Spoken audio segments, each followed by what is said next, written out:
अभी एक विवाद आ गया तो उस विवाद पर नहीं जाना चाहता। जब वो हज का सब्सिडी खत्म हुई तो कुंभ मेले का विषय आ गया। कुंभ मेला हम सब जानते हैं। कुंभ मेले का एक एस्पेक्ट आप लोगों ने कभी ध्यान दिया है? कुंभ मेला कितने साल में एक बार पड़ता है? 12 साल में। 12 साल में एक बार क्यों पड़ता है?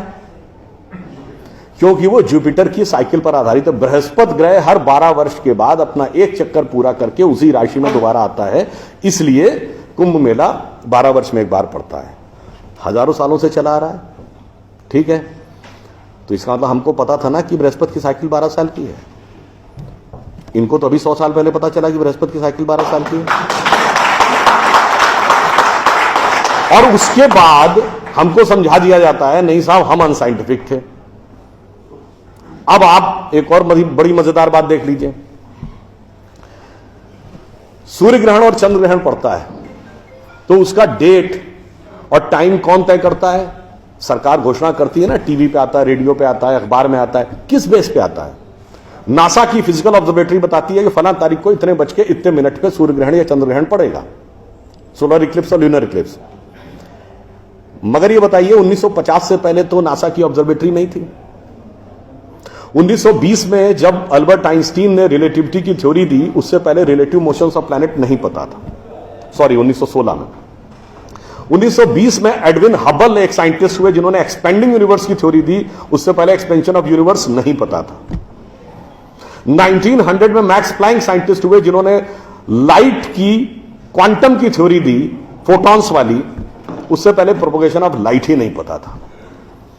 1897 में जे टॉमसन ने इलेक्ट्रॉन खोजा, उससे पहले आप मानते थे एटम अनडिविजिबल है। और 1633 में आप ये कहते थे, गैलीलियो को फांसी दे रहे थे इस बात के लिए कि उसने कहा सन रिवॉल्व्स राउंड द अर्थ गलत है।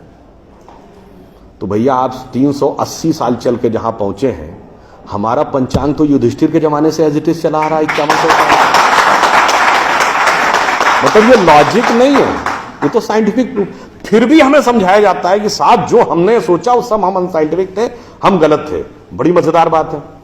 इन ए स्पैन ऑफ लिविंग जनरेशन 50 साल में, देखिए ये जो अर्बन नक्सल्स थे उन्होंने हमारे दिमागों में क्या क्या भरा और फैक्ट क्या था। 50 साल पहले जिस जिस चीज का मजाक उड़ाया गया वो चीज आज ठीक उसके उलट हो गई। 50 साल पहले कहते थे अरे यार ये अगर खेती करनी है तो mechanised farming, chemical fertiliser use करो। गाय के गोबर से कोई खेती होती है? आदमी चांद पे पहुंच गया, तुम गाय के गोबर पे पड़े हो। आज नहीं, ऑर्गेनिक फार्मिंग की तरफ। 50 साल पहले क्या कहते थे? अरे भाई ये जड़ी बूटियों फल पत्ती खाने से कोई इलाज होता है? नीम हकीम खतरा है जान। खाना है तो नई दवाएं खाओ, क्लोसिन, मेटासिन, टेरामाइसिन। आज आप क्या कहते हैं? नहीं, केमिकल नहीं, हर्बल मेडिसिन की तरफ जाओ। ठीक, आज से केवल 50 साल पहले आप ये कहते थे, जब हम कहते थे पेड़ों की रक्षा करो, जंगल की रक्षा करो, पहाड़ की रक्षा करो, कहते थे this is the reminiscence of a primitive tribal civilisation. आज 1992 के रियो डी जेनेरो से लेकर 2009 के कोपेनहेगन से लेकर 2016 के पेरिस तक आप कहते हैं नेचर फ्रेंडली डेवलपमेंट करो। भैया सब कुछ उलटता जा रहा है।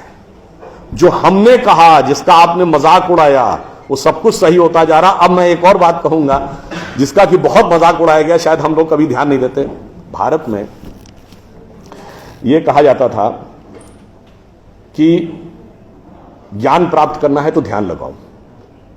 संत महात्मा जाके गुफा में ध्यान लगाते थे, पीर फकीर जाके कहते थे इल्हाम हो जाएगा। लोग कहते थे क्या बेवकूफ है, हाउ इज इट पॉसिबल?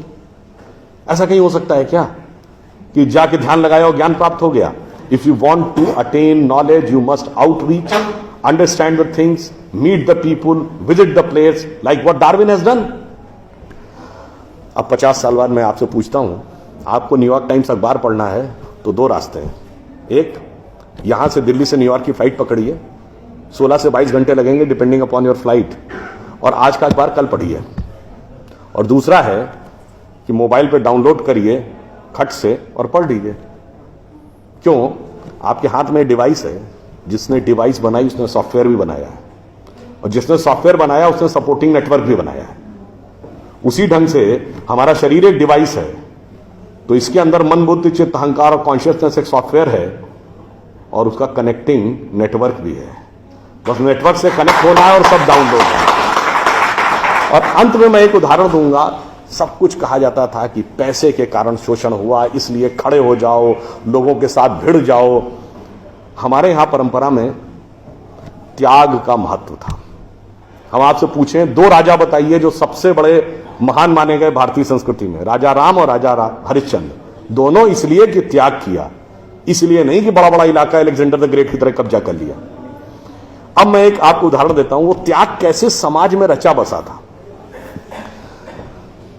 हमारे पूज्य संतों में से एक हुए संत रविदास, काशी के रहने वाले थे। उनके पास भगवान राम की एक मूर्ति थी। काशी नरेश उनके पास गए, कहा जाता था इतनी सिद्ध मूर्ति है, आप कृपया इसे मुझे दे दीजिए। ऐसी मूर्ति राजा के पास होनी चाहिए राजभवन में, ना कि इसमें मैं इस मूर्ति के वेट का 10 गुना सोना आपको दे दूंगा। उन्होंने मना कर दिया। उन्होंने कहा जी इसके वेट का 100 गुना सोना दे दूंगा। उन्होंने मना कर दिया। तो राजा को थोड़ा क्रोध आ गया। उसने कहा ऐसा है रैदास जी, आज जिस झोपड़ी में रह रहे हैं इसमें जितना सोना आ सकता हो नीचे से ऊपर तक उतना भर लीजिए, उतना मैं आपको देने को तैयार हूं। तो एक बार उनकी पत्नी का मन आया कि भाई ऐसा बढ़िया ऑफर नहीं मिलेगा, अब हमें इस पर विचार कर लेना चाहिए। रैदास ने क्या जवाब दिया? एक मोरो राम नाम धन, एक मोरी आशा, ऊ धन आई है ई चले गई हैं, ना चाहे भगत रैदासा। मना कर दिया। रैदास जी क्या थे? वो जूते बनाते थे, आज की परिभाषा के अनुसार दलित थे। अब आप आइए, संत कबीर जुलाहा थे, आज की परिभाषा के अनुसार ओबीसी। जब उनके बेटे ने भगवान के भजन के बजाय पैसा कमाना शुरू किया तो कबीर ने क्या कहा? उनके बेटे का नाम था कमाल। उन्होंने कहा बूढ़ा वंश कबीर का उपजा पूत कमाल, और हरि का भजना छोड़ के घर ले आया माल। यानी उन्होंने उसको डिस्कार्ड किया। आप त्याग में रह के दिखाएंगे। अब आप आइए, मीराबाई राज परिवार की थी आज के हिसाब से, फॉरवर्ड। और उन्होंने क्या कहा? पायो जी मैंने राम रतन धन पायो, और जन्म जन्म की पूंजी पाई बाकी सबे लुटायो। उन्होंने भी पैसे की तरफ नहीं रहा। और अंत में ये सब एक ही कंटेम्परेरी है, तुलसीदास जिन्होंने रामचरितमानस लिखी, वो ब्राह्मण थे, फॉरवर्ड आज के जमाने के हिसाब से। कहा जाता अकबर उनके पास गए। अकबर ने कहा कि आप हमारे दरबार में आकर स्थान ग्रहण करिए, हम आपको 60,000 की मनसबदारी देंगे। उस जमाने में मनसबदारी एक रैंक होती थी। तो जैसे 40,000 की मनसबदारी वॉज मैक्सिमम, 60,000 का मतलब हुआ कि राजा के बाद सबसे बड़ा स्टेटस आपका होगा। तो तुलसी ने क्या जवाब दिया? हम तो सेवक राम के हियो धरो दरबार, हमारे तो हृदय में भगवान राम का दरबार धरा हुआ है। तुलसी का अब होएंगे नर के मनसबदार।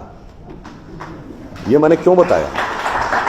जो बातें ये अर्बन नक्सलिस्ट समझाते हैं कि शोषण किया गया, कैपिटलिज्म किया गया, अगर मार्क्स ने कहा धर्म एक अफीम है जो गरीबों को पिला दी जाती है ताकि अमीर उस पर हुकूमत करता रहे, पर यहां ऐसा नहीं था। मैंने दिखाया समाज का निचला वर्ग हो, मध्यम वर्ग हो, उच्च वर्ग हो, राज करने वाला वर्ग हो, सबने कहा जो त्याग करेगा वो महान होगा। इसीलिए हमारे यहां महात्मा गांधी महान हुए, ना कि प्रधानमंत्री रहने वाले नेहरू महान। तो इसलिए मैं अंत में ये कहूंगा आप सभी लोगों से कि ये जो मायावी रावण साधु का वेश बना के आता है, सूक्ष्म दृष्टि से इसको समझिए और आश्वस्त रहिए कि वो चाहे कितना भी मायावी हो, अंत में विजय हमारी ही होगी, क्योंकि हम आज दुनिया के यंगेस्ट नेशन है। जैसा अभी नलपत जी ने कहा ना कि भाई people like us we are in minority. हम देश दुनिया के सबसे युवा देश हैं, यह सत्य है, मगर यह अर्ध सत्य है। हम सबसे युवा देश और सबसे प्राचीन सभ्यता है। We are the youngest nation and the oldest civilization. तो एक गौरवशाली हमारा भूतकाल है और एक शानदार भविष्य है जो हमारी प्रतीक्षा कर रहा है। बस बीच के इस माया के प्रपंचों को से हम बचे रहें तो कहीं कोई संदेह नहीं। एक पंक्ति कहकर समाप्त करूंगा कि गौरवशाली था भूत, भविष्य भी महान है, अगर संभालें आप उसे जो वर्तमान है। धन्यवाद।